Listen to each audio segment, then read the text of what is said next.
السلام علیکم ویورس، کیسے ہیں آپ؟ امید ہے سب ٹھیک ٹھاک ہوں گے۔ آج ہم بات کریں گے دانیہ محبت ڈرامنگ نیکسٹ ایپیسوڈ کے بارے میں، جس میں ہوگا یہ کہ دانیہ کی مانی یعنی ساس سسر بہت خوش ہوتے ہیں کیونکہ ان کے گھر میں خوشخبری آ گئی ہوتی ہے کہ وہ دادا دادی بن رہے ہیں پھر سے۔ دانیہ بھی بہت خوش ہوتی ہے لیکن وہ پریشان بھی ہوتی ہے کہ پہلے میرے ساتھ جو حادثہ ہوا کہیں پھر کسی وجہ سے پھر سے یہ خوشی ہم سے چھین نہ جائے، یہ حادثہ پھر سے نہ ہو جائے۔ تو جو سسر ہوتے ہیں دانیہ کے، وہ چاہ رہے ہوتے ہیں کہ یہ خوشخبری وہ سب کے ساتھ شیئر کریں، بٹ ساس اس کی کہہ رہی ہوتی ہے دانیہ کہ فی الحال نہ کریں، یہ نہ نظر لگ جائے یا کوئی مسئلہ پریشانی ہو جائے، ہماری خوشیوں کو نظر نہ لگ جائے پہلے کی طرح۔ دوسری جانب مراد اور اس کی بیوی کافی خوش ہوتے ہیں کیونکہ اب سعدیہ بیگم جو ہے کافی اس کے رویے میں تبدیلی آ چکی ہوتی ہے، وہ علاج کروا رہی ہوتی ہے اور اس سے کافی اس کے لہجے اور جو چڑچڑاپن ہوتا ہے وہ کام ہو چکا ہوتا ہے اور وہ دونوں بہت خوش ہوتے ہیں۔ دانیہ اپنی رپورٹس کمپیئر کر رہی ہوتی ہے، نئی والی اور پرانی والی، اور پھر پریشان بھی ہوتی ہے، رو بھی رہی ہوتی ہے۔ اتنے میں اس کا شوہر آ جاتا ہے۔ ولید پوچھتا ہے تم پریشان کیوں ہو؟ خوشی کا موقع ہے، خوش ہونا چاہیے۔ تو وہ کہتی ہے ولید بس مجھے ڈر لگتا ہے کہ کہیں پہلے جیسا حادثہ پھر میرے ساتھ نہ ہو جائے، پھر ہم سے خوشیاں نہ چھین جائیں۔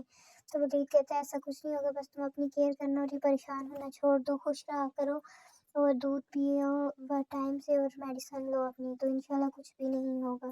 تو وہ اس کو پھر دوائی کھلاتا ہے اور دودھ پینے کی تنقید کرتا ہے کہ تم دودھ پیو تاکہ تمہاری صحت اچھی رہے گی، تو کچھ بھی غلط نہیں ہوگا، تم پریشان ہوگی تو سب خراب ہو جائے گا، خوش رہا کرو اور تاکہ تم بھی صحت مند رہو اور ہمارا بچہ بھی۔ دوسری جانب اس کے والد اور والدین ولید کے پہنچ جاتے، سعدیہ بیگم کے گھر اس کو ایک مبارکباد دینے کہ وہ نانی بننے والی ہے۔ سعدیہ بیگم کا رویہ دیکھ کر جو دانیہ کی ساس ہوتی ہے کافی حیران ہوتی ہے کیونکہ اب اس میں کافی ٹھہراؤ اور نرم پن آ جاتا ہے، ابھی کافی وہ اچھے لہجے میں ان سے بات کرتی ہے اور پہلے کی طرح تنقید کرنا اور لڑائی جھگڑے نہیں کر رہی ہوتی۔ یہ خوشخبری سن کے سب بہت خوش ہو جاتے ہیں۔ تو سعدیہ بیگم کی طبیعت خراب ہو رہی ہوتی ہے اور کہتی ہے میں اندر آرام کرنے جاتی ہوں۔ دوسری جانب جو سونیا کی ساس اور سونیا بھی بہت خوش ہوتی ہے، انہیں پتہ چل جاتا ہے کہ دانیہ پھر سے ماں بننے والی ہوتی ہے، لیکن ایک طرف سے سونیا تھوڑی اداس بھی ہو جاتی ہے کہ یہ خوشخبری اب تک ان کے گھر میں کیوں نہیں آئی۔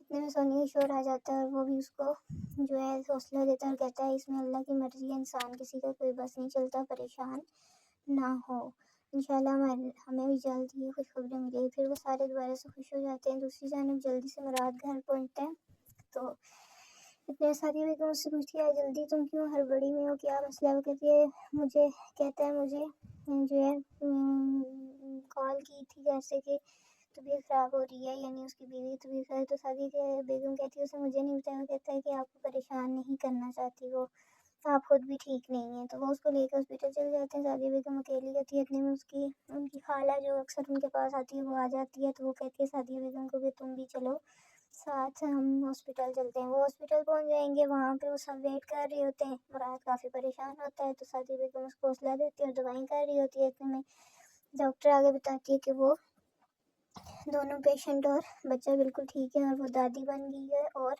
بیٹا ہوا ہے۔ تو یہ ساری خوشخبری سن کے سب بہت خوش ہوتے ہیں، اللہ پاک کا شکر ادا کرتے ہیں۔ اور اسی دوران پھر وہاں ہاسپٹل میں جو ہے سونیا بھی پہنچ جاتی ہے۔ سونیا بھی سب کو مبارکباد دیتی ہے اور ڈرتے ڈرتے اپنے ماں کے قریب آتی ہے، تو ماں بھی اس کو گلے سے لگا لے گی اور سونیا بھی معافی مانگ لیتی ہے۔ مراد اور اس کی بیوی اپنے بچے کو دیکھ کے بہت خوش ہوتے ہیں۔ پھر یہ سب دوسرے باقی لوگ بھی اندر جائیں گے تو سعدیہ بیگم بہت خوش ہوتی ہے، تو مراد بچے کو سعدیہ بیگم کے حوالے کر دیتا ہے۔ سعدیہ بیگم کافی لاڈ پیار کرتی ہے، اسے بہت خوش ہوتی ہے۔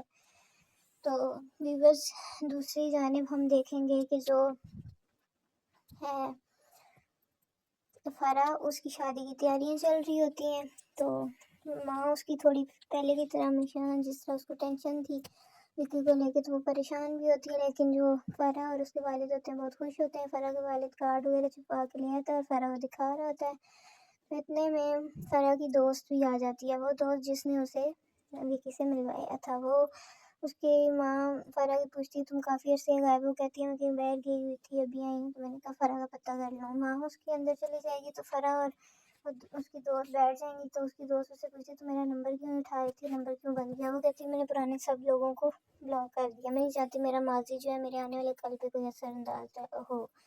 تو وہ کہتی ہے اچھا تو اپنے شوہر کو بھی بتا دیتی، وہ بھی ہونے والے شوہر کو کہ وہ بھی بلاک کرتا، کیونکہ اس کی آئی ڈی وغیرہ سے تو ہمیں پتہ چل گیا۔ تو وہ کہتی ہے تم پاگل ہو، فرح کی دوست سے کہتی ہے کہ تم وکی جیسے انسان سے شادی کری جو اتنا فلیرٹی ہے، دھوکے باز ہے۔ وہ کہتی ہے خبردار میرے ہونے والے شو کے بارے میں کچھ غلط کام بالکل نہیں سنوں گی۔ کہتی ہے چلو ٹھیک ہے، تمہیں اس پر زیادہ بھروسہ ہے، تم اسی کا ساتھ دو، مگر تم پچھتاؤ گی کل کو۔ فرح کہتی ہے اگر تمہیں کوئی اچھی بات نہیں کرنی تو چلی جاؤ یہاں سے۔ فرح کی دوست وہاں سے چلی جائے گی۔ تو ویور یہ تھی نیکسٹ ایپیسوڈ دامن محبت ڈرامے کی، اور ایک اور نئی ایپیسوڈ کے ساتھ جلدی آپ کی خدمت میں حاضر ہوں گی۔ تب تک کے لیے اپنا خیال رکھیے گا، میرے چینل کو لائک اور سبسکرائب کر دیجیے۔